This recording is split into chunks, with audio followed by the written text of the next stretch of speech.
여러분 안녕하세요. 여러분과 함께 과학 수업을 진행하는 서재표 선생님입니다. 만나서 반갑습니다. 자, 오늘 수업부터는 지난 시간에는 1단원이 마무리됐고요. 오늘 시간부터는 2단원 여러 가지 힘에 대해서 배워보도록 하겠습니다. 첫 번째 소단원의 주제가 중력과 탄성력인데요. 오늘은 우리가 힘의 표현과 그리고 중력에 대해서 자세히 다뤄볼 거예요. 일상생활에서의 힘과 과학에서의 힘이 어떤 점이 차이가 있는지에 대해서 한번 구분해보고, 오늘은 과학에서의 힘을 그리고 그 힘 중에서 중력에 대해서 한번 자세히 다뤄보도록 하겠습니다. 자, 그럼 시작해 볼까요? 자, 오늘의 수업의 학습 목표입니다. 첫 번째는요, 힘의 뜻을 알고 힘을 표현할 수 있다. 자, 여기서 힘은 과학에서의 힘을 말합니다. 그리고 두 번째는요, 무게가 중력의 크기임을 설명할 수 있다. 자, 무게라는 단어는 여러분 초등학교 시절에 배웠던 용어예요. 자, 무게가 중력의 크기. 그러면 어떻게 측정하는지에 대해서도 자세히 다뤄볼게요. 그리고 세 번째, 질량과 무게를 구별할 수 있다. 자, 무게와 다른 용어인 질량이 나왔네요. 자, 그 용어를 한번 구별해보고 어떤 도구로 측정하는지 자세히 다뤄보도록 하겠습니다. 자, 그러면 선생님이 준비한 첫 번째 사진을 한번 볼게요. 그 전에 오늘 여러분이 학교에서 이렇게 온라인 개학이 시작됐죠. 그래서 영상물이 굉장히 많았고 학습 컨텐츠도 마찬가지 굉장히 많이 보고 있을 거예요. 그래서 한번 물어볼게요.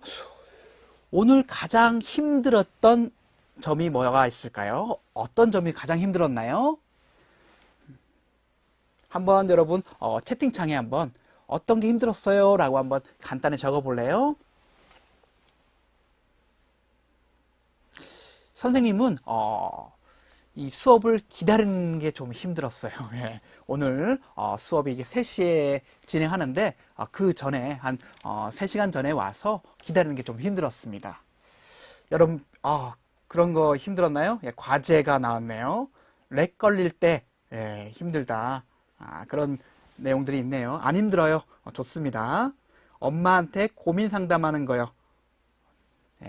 엄마랑 고민 상담하는 게 힘들죠.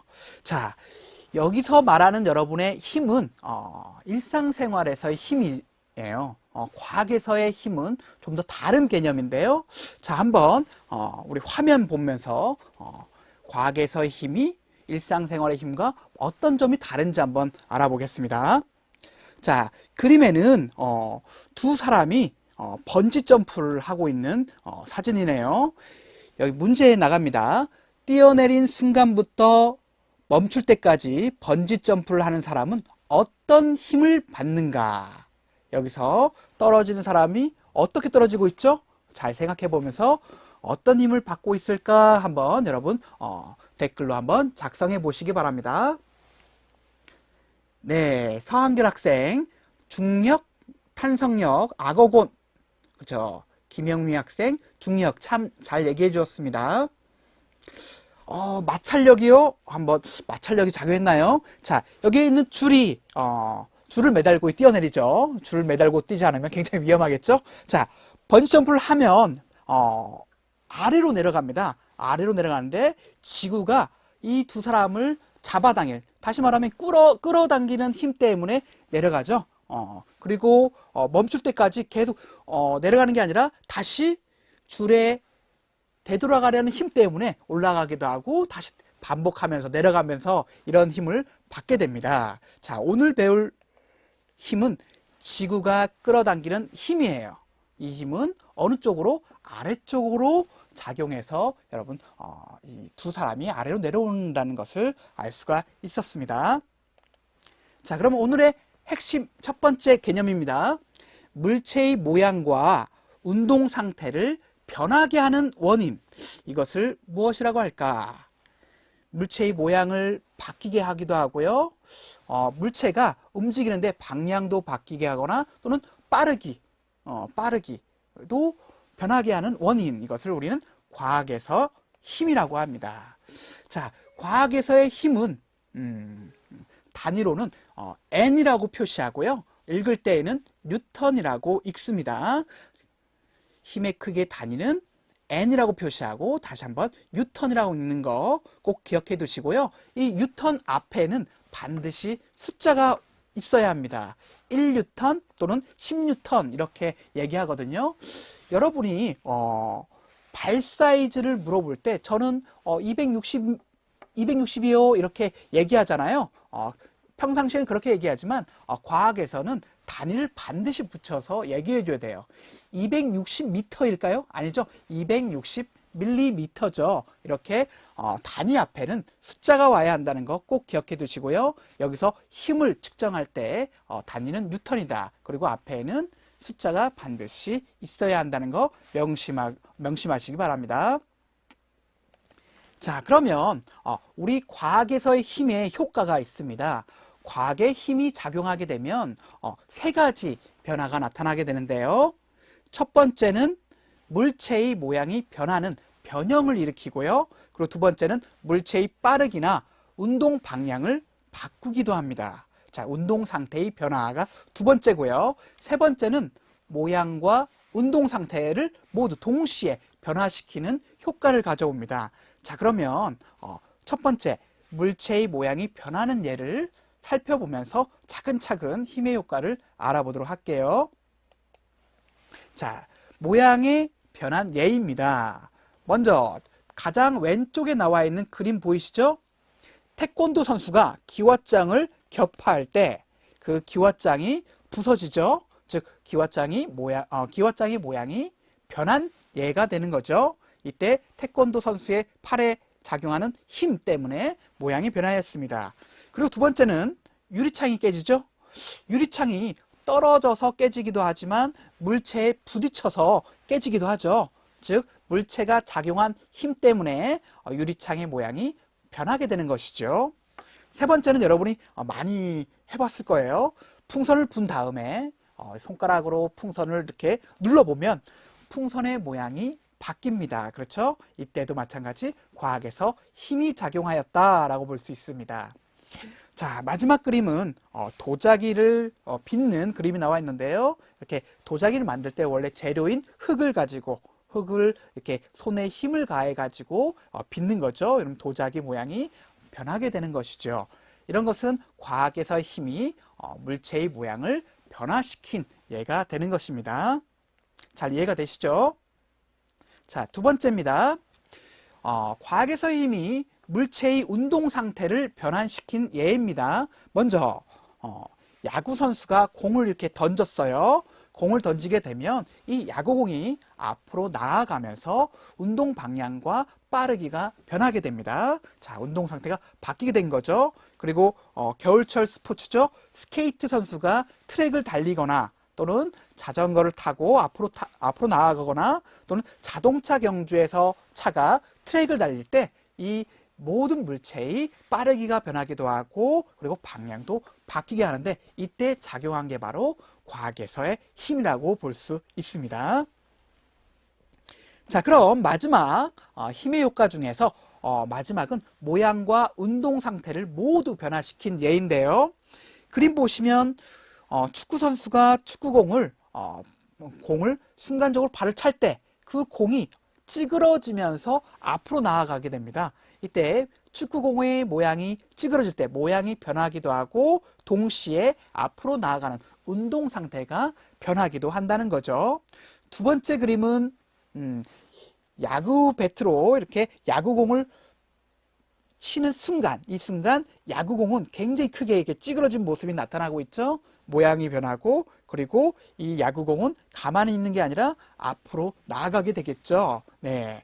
그러면 여러분이 생각하는 모양과 운동 상태가 모두 같이 변하는 예가 어떤 것들이 더 있을까요? 선생님은 이 두 가지를 제시했는데 한번 여러분은 어떤 동시에 변하는 경우가 어떤 게 또 있을까 한번 댓글창에 한번 작성해 주시기 바랍니다.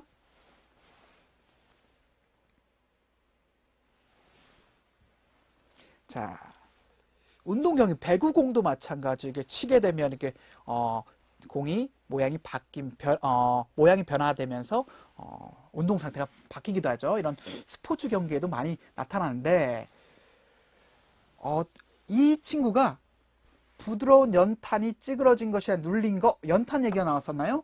농구공도 마찬가지죠. 근데 농구공은 이렇게 두드릴 때 많이 변형은 되진 않지만 순간 손으로 칠 때 모양이 조금 바뀔 것 같아요. 네. 배드민턴.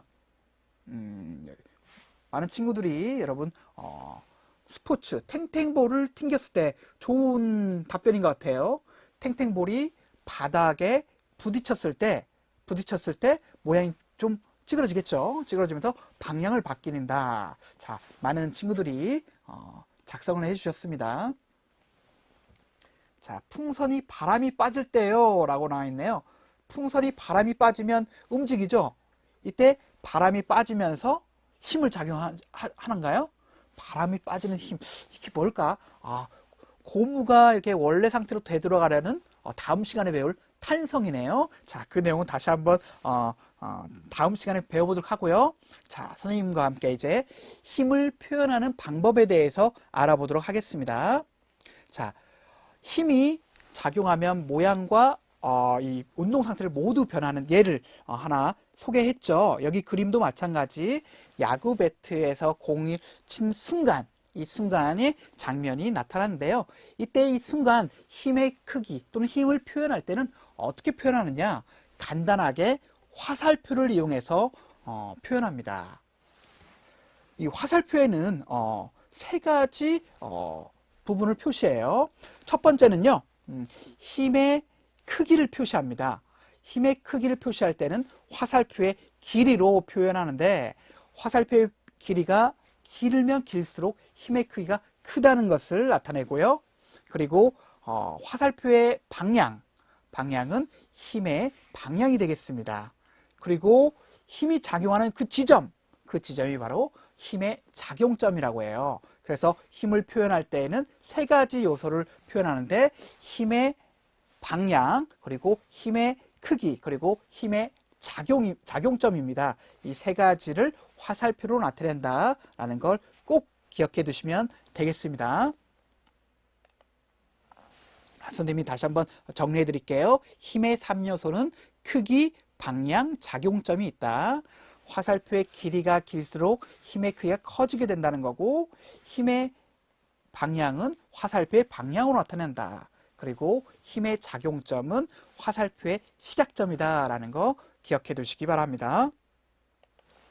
자, 그러면 이제 우리 여러 가지 힘 중에 첫 번째 힘을 배울 텐데요.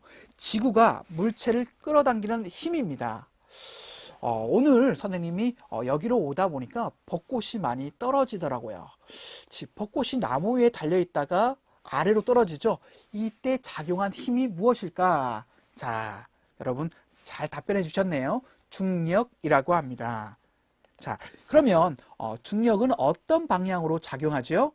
중력은 지구 중심 방향으로 작용합니다. 아래로 작용하는데 그 방향이 정확히 말하면 지구 중심 방향이라고 보시면 됩니다. 물이 높은 곳에서 낮은 곳으로 떨어지고, 그리고 비가 아래로 내리는 것도 마찬가지 지구 중심으로부터 모든 물체를 잡아당기기 때문입니다. 이때 힘을 중력이라고 하게 되는 것이죠. 그럼 중력에 의해 나타나는 여러 가지 현상들이 있습니다. 자, 보시면 스카이다이버가 아래로 떨어지는 거, 그리고 농구 경기 중에 던져 올린 공이 다시 아래로 떨어지는 경우, 다 지구 중심으로 작용하는 중력 때문에 나타나는 현상들이죠. 자, 그럼 이제 여러분과 함께 해보는 사진을 준비했어요. 자, 다음은 여러 장소에서 사진기의 각도를 달리하여 찍은 사진입니다. 자, 맨 왼쪽 그림은 놀이터에서 놀고 있는 한 아이의 사진이고요. 가운데 사진은 춤을 추고 있는 동작을 찍은 겁니다. 그리고 맨 오른쪽에 있는 사진은 암벽 등반을 하고 있는 장면입니다. 각도가 다 다르게 찍었는데요. 이때 여러분, 이때 사람마다 작용하는 중력의 방향을 작용점에서 시작하는 화살표로 표시하는데, 여러분 직접 여기서 표시할 수는 없으니까 몇 시 방향인지 아니면 위쪽인지 아래쪽인지 왼쪽인지 오른쪽인지 이 방향을 한번 왼쪽 그림부터 차례대로 한번 댓글창에 한번 써보시기 바랍니다. 자, 맨 왼쪽 사진은 아이의 어떤 부분을 잘 관찰하면 중력이 어느 방향으로 작용하는지 쓸 수 있을 겁니다. 박지 학생 12시라고 적어주셨네요. 자, 그리고 이재훈 학생이 12시, 가운데는 9시, 그리고 맨 오른쪽은 9시라고 했는데 한 가지가 틀렸습니다. 예, 한 가지 틀렸는데 같이 한번 확인해 볼게요. 자, 맨 왼쪽은 12시 방향입니다. 왜 그렇죠? 그 아이의 머리카락이 향하는 방향을 보면 알 수가 있죠. 머리카락이 위쪽으로 이렇게 내려가는 걸 보아 우린 12시 방향으로 중력이 작용한다는 것을 알 수가 있습니다. 자, 춤을 추고 있는 이 사진은 9시 방향이 되는데 왜 그러냐? 이때 바닥을 보시면 됩니다. 바닥에 짚은 손이 있죠? 이 손으로 이 몸을 지탱하고 있기 때문에 방향이 중력이 작용하는 방향이 9시가 됩니다. 좀 어렵던 부분 부러운 연탄이가 얘기했네요. 5시라고요. 예, 암벽 등반하는 장면은 주변에 있는 사진을 잘 봐야 돼요. 주변에 바다가 있죠. 바다의 수평선을 보시면 이 수평선 수직으로 중력이 작용하죠. 그래서 5시 방향이 되는 것입니다. 자, 많은 친구도 있고 한 가지 정도 틀린 친구들이 보이네요. 자, 다시 한번 그 이유를 한번 보면 머리카락이 위쪽으로 뻗어 있기 때문에 12시였고, 그리고 몸을 지탱하는 바닥 방향이 왼쪽 또는 9시 방향이었기 때문에, 그리고 마지막 세 번째 사진은 해수면에 있는 방향, 수평선의 수직인 방향으로 중력이 작용하고 있기 때문에 5시 방향으로 중력이 작용합니다. 자, 여러분, 이렇게 힘이 작용하는 방향은 이렇게 사진마다 이렇게 다르게 나타나기도 하죠. 하지만 모두 공통점이 있습니다. 어떤 공통점이 있냐면 중력은 지구 중심 방향으로 작용한다는 거였습니다. 자, 다음은 중력의 크기를 측정하는 도구를 한번 가져왔어요. 과학실에서 사용하는 여러 가지 저울인데요. 왼쪽부터 제가 설명해 드리면, 왼쪽은 접시가 위에 달려있는 윗접시 저울입니다. 윗접시 저울은 아래쪽에 있는 이게 추가 각각의 기준이 되는 부분이 값을 나타내는 추가 있어요. 여러 가지 추가 있는데 이 추를 물체를 올려놓고 추도 올려놓으면서 수평에 맞게끔 하는 도구고요. 그 다음 가정용 저울이 있네요. 여러분 보통 음식할 때 사용하는 저울로 사용하는데 요즘에는 또 전자저울로 많이 사용되죠. 그리고 용수철 저울, 과학 시간에 많이 사용하게 될 용수철 저울이 있습니다. 그리고 윗접시 저울과 모양은 좀 비슷한데 초등학교 시절에 많이 배웠던 저울이에요. 양팔 저울. 이것도 마찬가지, 한쪽에는 측정하려고 하는 물체를 올려놓고, 그리고 그 균형을 맞추기 위해서 추를 하나씩 올려놓으면서 수평에 맞게끔 해서 측정하는 값을 찾아내죠. 자, 그럼 여기서 선생님이 두 종류로 한번 분류해 보려고 해요. 이 네 가지 저울 중에서 두 가지로 이렇게 나눠보면 어떻게 분류할 수 있을까? 자, 한번 여러분 두 종류로 한번 분류해 보도록 하세요. 자, 종류 1에는 어떤 저울과 어떤 저울, 그리고 종류 2에는 어떤 저울과 어떤 저울이 들어가는지 한번 여러분 댓글창에 한번 적어 보시기 바랍니다.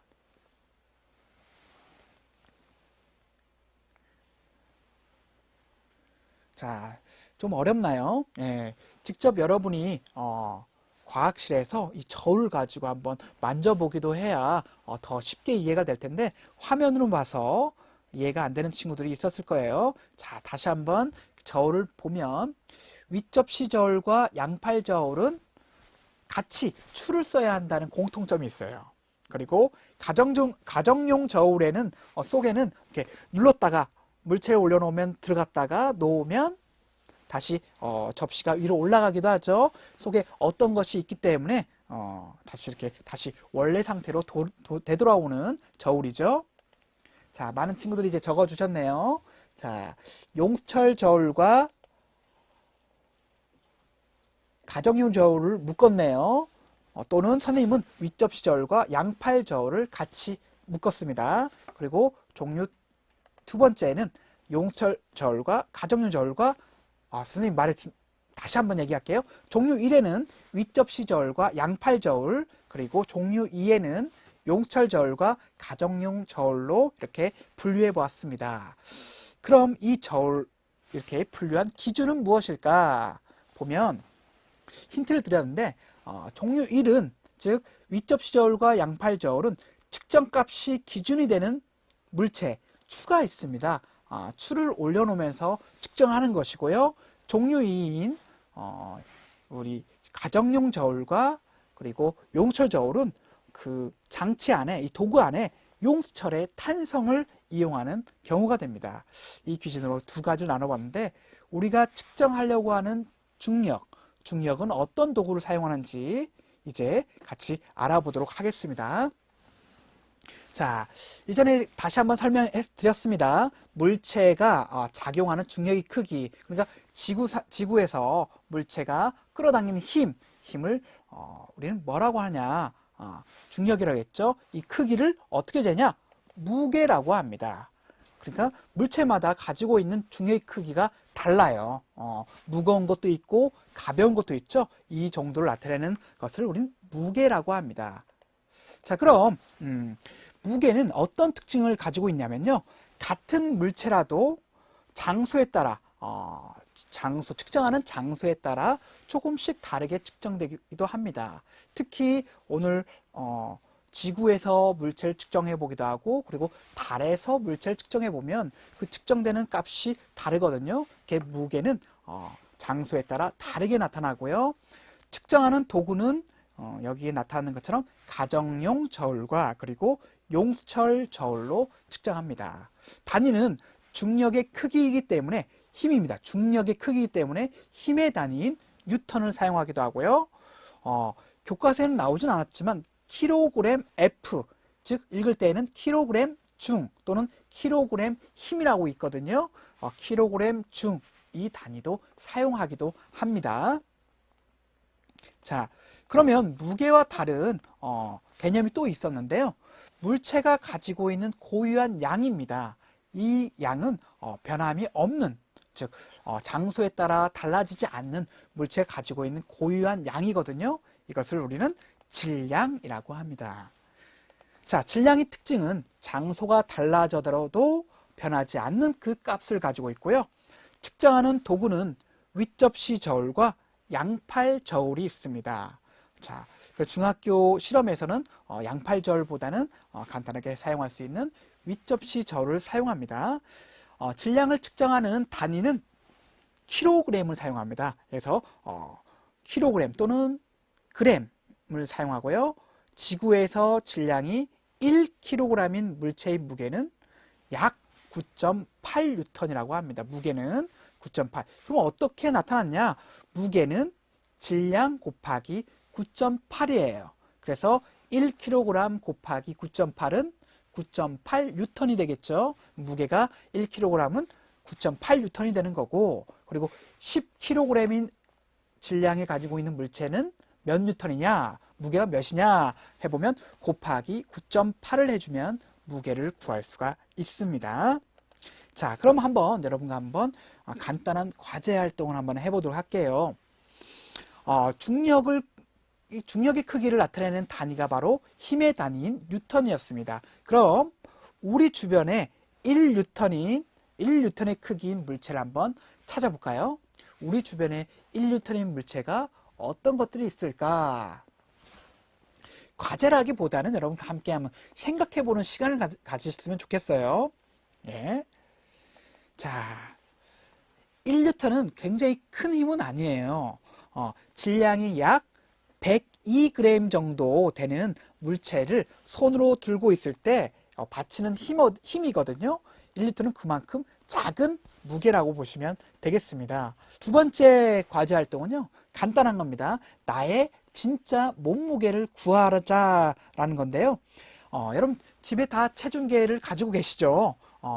그리고 날마다 측정하는 친구도 있고 깜빡하고 가끔 목욕탕 갔을 때 체중계를 가지고 이렇게 측정하는 경우도 있는데, 여러분이 체중계에 올라가서 나타나는 값이 무게일까요? 질량일까요? 보통 일반적으로는 체중계에 올라가서 측정한 값을 우리는 무게라고 하는데, 과학에서는 그 몸무게가 틀린 표현입니다.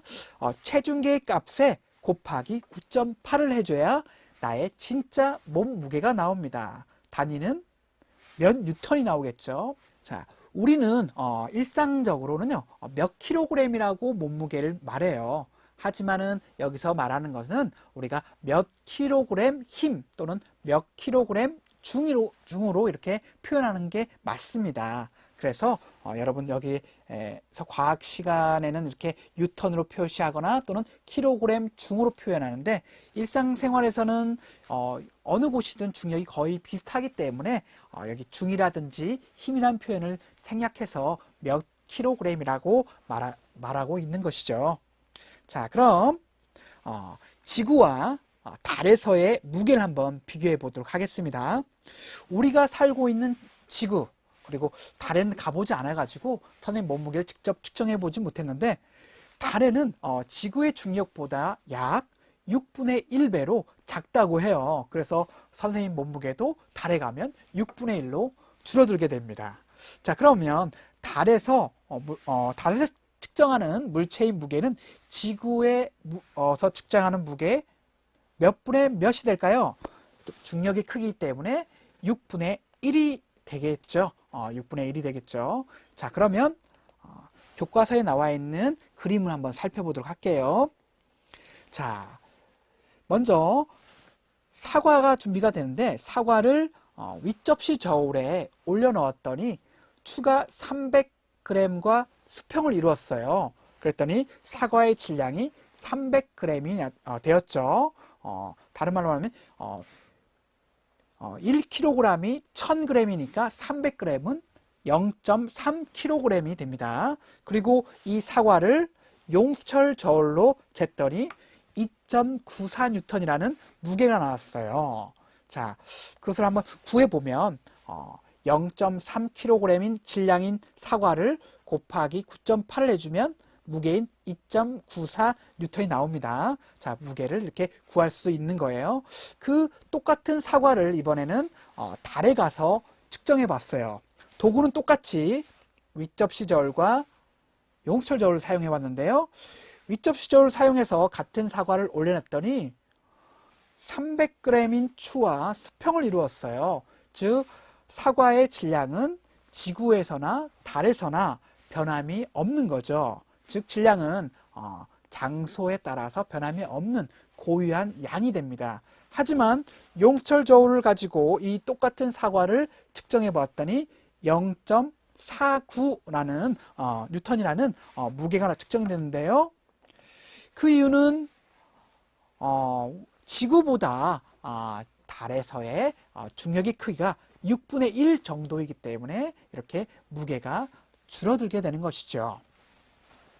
자, 그러면 무게는 이렇게 장소에 따라 달라지는 개념이었고, 질량은 장소에 따라서도 변하지 않는 고유한 값이었습니다. 이것을 꼭 특징을 기억해 두시고요. 자, 그럼 우주정거장에서 무게와 질량은 어떤 차이가 있는지 한번 알아보도록 할게요. 자, 우주정거장에 가면 이렇게 우리 중력이 없는 무중력 상태를 경험한다고 해요. 무중력 상태라는 것은 중력이 아예 없는 거냐? 실제로는 우주정거장에는 중력이 작용합니다. 하지만 우주정거장이 가만히 있는 게 아니라 지구 중심을 계속 원처럼 이렇게 원으로 돌고 있어요. 돌다 보니까 그때 생기는 원심력이 있습니다. 이 원심력의 방향과 중력의 방향이 서로 반대이기 때문에 그 장소에 있는 우주정거장에 있는 사람은 무중력을 경험하게 되는 거거든요. 이때 이 무중력 상태를 가지고 있는 우주정거장에서 물이 든 병과 물병과 물이 들어있지 않은 빈 병을 한번 구별하려고 해요. 자, 가 그림인데요. 한번 어느 병에 물이 들어있는지 어떻게 알 수 있을까요? 중력이 없는 우주정거장에서 물이 들어있는 병과 없는 빈 병을 구분할 수 있을까요? 자, 한번 댓글장에 한번 적어볼까요? 자, 여러분 같이 한번 댓글장에 한번 적극적으로 한번 적어주시기 바랍니다. 다시 한번 질문해 드릴게요. 우주정거장, 즉 중력이 없는 곳에서 물이 들어있는 물병과 물이 없는 빈 병의 무게를 측정할 수 있을까? 자, 뚜껑을 따서 본다? 예. 무게가 달라서 오른손에 있는 거, 자, 많은 친구들이 중력이 없는 곳에서 한번 경험해 보지 못했기 때문에 잘 이해 안 되는 부분이 있는데, 자, 내용물이 안 보이게 한다면 우주정거장은 중력이 없죠. 즉 아래로 잡아당기는 힘이 없다는 거예요. 그래서 둘 다 무게를 느낄 수가 없습니다. 그래서 흔들지 않는 이상 어느 물병에 물이 들어있는지 알 수는 없습니다. 자, 그럼 두 번째 그림입니다.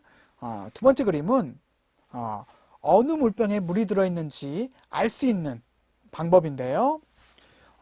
두 물병을 동시에 밀어봅니다. 앞으로 똑같은 힘으로 동시에 밀어보면 어떤 물병은 앞으로 빨리 나아가고 어떤 물병은 천천히 앞으로 나아가게 되는데, 여러분 예를 들면 같은 힘으로 볼링공을 밀었을 때 가벼운 볼링공이 멀리 나갈까요? 아니면 굉장히 무거운 볼링공이 빠르게 나갈까요? 느리게 나갈까요? 그걸 한번 참고해서 생각해 보시면 빨리 나가는 물병이 어떤 물병인지 알 수 있을 겁니다. 자, 어떤 빠르게 나간 물병이 물이 들어있을까요? 아니면 빈 물병일까요? 자, 루블루 학생이 빠르게 나간 게 무거운 거라고요? 자, 한번 적어보세요. 서한율 학생은 빨리 움직이는 게 물이 든 거라고 했네요. 자, 같이 한번 알아보도록 할게요. 자, 물이 들어있는 병은 천천히 밀려나갑니다. 그리고 비어있는 좀 가벼운 물병은 빠르게 밀려나가는데요. 잘 생각해 보면 똑같은 힘을 가지고 밀었을 때 무거운 것보다는 가벼운 게 같은 힘이라도 빠르게 나갈 수가 있습니다. 그래서 이를 토대로 천천히 밀려나가는 것은 물이 들어있는 것이고요. 그리고 빠르게 나아가는 것은 물이 들어있지 않는 빈 병이라는 것을 알 수가 있습니다. 즉 나에서는 이렇게 서로 밀어보면서 어느 물병에 물이 들어있는지 알 수가 있는 것입니다. 자, 정리해 볼까요?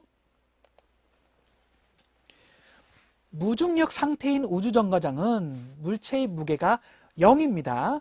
끌어당기는 힘이 없기 때문에 0이에요. 그래서 무게는 비교할 수 없다. 그러나 물이 들어있는 병과 없는 병은 질량이 다르죠. 이 질량은 똑같은 크기의 힘으로 밀면 질량이 작은 물체가 큰 물체보다 더 빠르게 밀려나가는 것을 보아 중력이 없는 곳에서도 질량은 비교할 수 있다는 것으로 정리하겠습니다. 자, 그럼 여러분 오늘 배워본 중력과 그리고 중력의 크기를 쟀던 무게, 그리고 무게와 비교했던 개념인 질량에 대해서 우리가 알아보았는데요. 자, 이제 무게와 질량을 바르게 한번 다시 한번 비교하는 문제를 한번 풀어보도록 할게요.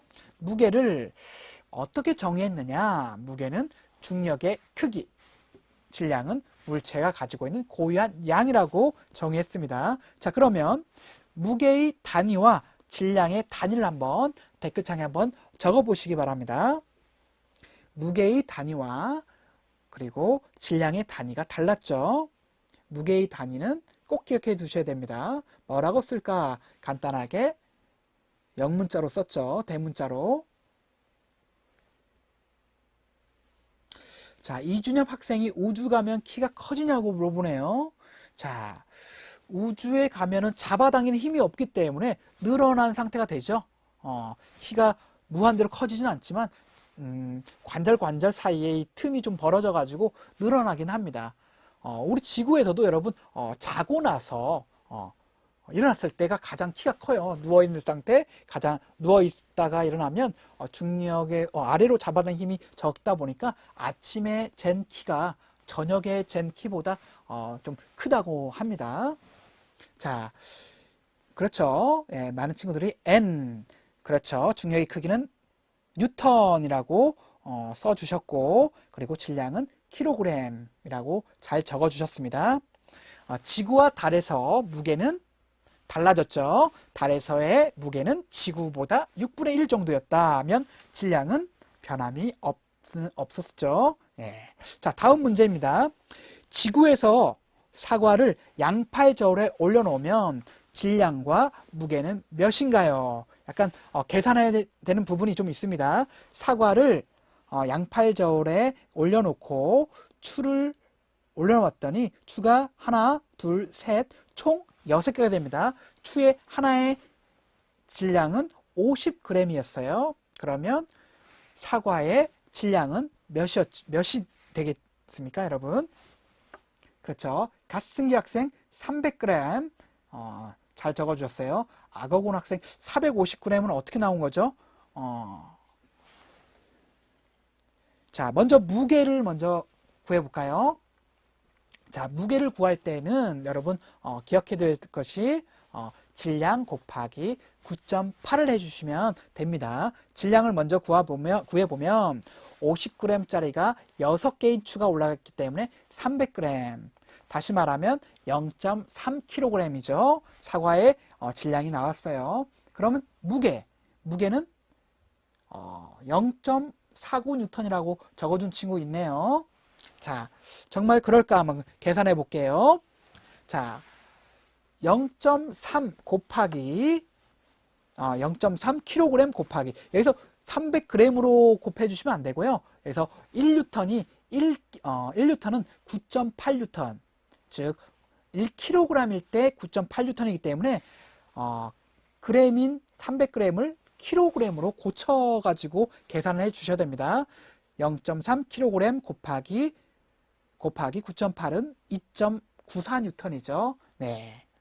이렇게 해서 질량과 무게를 구해봤습니다. 자, 그럼 마지막 문제입니다. 달에서와 같은 이런 같은 사과를 이제 달에서 재볼 거예요. 똑같이. 그러면 달에서 이 추는 몇 개가 올려놔야 될까? 몇 개인지 한번 써보시고요. 그 이유도 한번 간단히 한번 써보시기 바랍니다. 자, 여러분, 김기용 학생이 추 1개만 올려놓으면 된다. 지구에선 6개를 올려놨으니까 달에서는 사과의 무게가 6분의 1이 되니까 추를 하나만 올려도 된다고 얘기한 거죠. 예, 많은 친구들이 기용이 친구 때문에 하나, 2개 뭐 이렇게 적어주고 있네요. 자, 여기서 중요한 거는요, 여러분, 질량은 변하지가 않습니다. 사과의 질량, 즉 지구에서 측정한 추의 개수와 그리고 달에서 측정하더라도 질량은 변함이 없어요. 자, 김원 학생 6개 정답입니다. 김원 학생. 자, 6개입니다. 다시 한번 정리하자면 무게가 달라지는 것이지 이렇게 양팔 저울로 된 질량은 변함이 없기 때문에 6개가 맞는 것이지요. 즉 달에서 사과의 무게가 6분의 1로 되지만 측정하는 그 기준이 되는 추도 마찬가지 무게도 6분의 1이 되기 때문에 6개를 올려놔야 됩니다. 자, 그러면 여러분 이번 시간에 한번 잘 수업을 받았는지 한번 확인하고 갈게요. 자, 첫 번째, 무게가 어떤 크기였죠? 중력의 크기였죠. 그리고 무게와 질량은 어떤 단위로 이렇게 다르게 쓰고 어떤 정의로 됐는지 한번 여러분 설명을 해 주셨으면 좋겠습니다. 설명할 수 있겠나요? 자, 그리고 중력이 작용하는 방향, 아무 방향으로 작용하는 것이 아니라 지구 중심 방향으로 작용했다는 거 여러분 꼭 기억해 두시고요. 우주정거장에서 무게와 질량의 차이점. 무게는 구분할 수 없었지만 질량은 구분할 수 있었죠. 자, 이렇게 여러분 충남 온라인 학교 사이버 공간에서 이렇게 적극적으로 잘 댓글을 달아주신 여러분 굉장히 감사합니다. 다음 시간에 배울 내용은요. 일상생활에서 물체의 탄성을 이용한 예를 가지고 탄성력을 알아보겠고요. 그 용처를 가지고 이제 무게를 측정하는 방법에 대해서 한번 알아볼게요. 여러분 오늘 과학 시간 동안 중력의 크기를 한번 측정할 수 있는 무게와 그리고 질량에 대해서 알아보았습니다. 오늘 1시간 동안 여러분 굉장히 적극적으로 참여해 주셔서 너무 감사드리고요. 온라인 수업과 함께 이렇게 라이브로 진행되는 온라인 학교에서 수업을 듣는 여러분 친구들 굉장히 잘했습니다. 응원하고요. 다음 주에 다시 한번 만나도록 하겠습니다. 그럼 안녕히 계십시오. 안녕.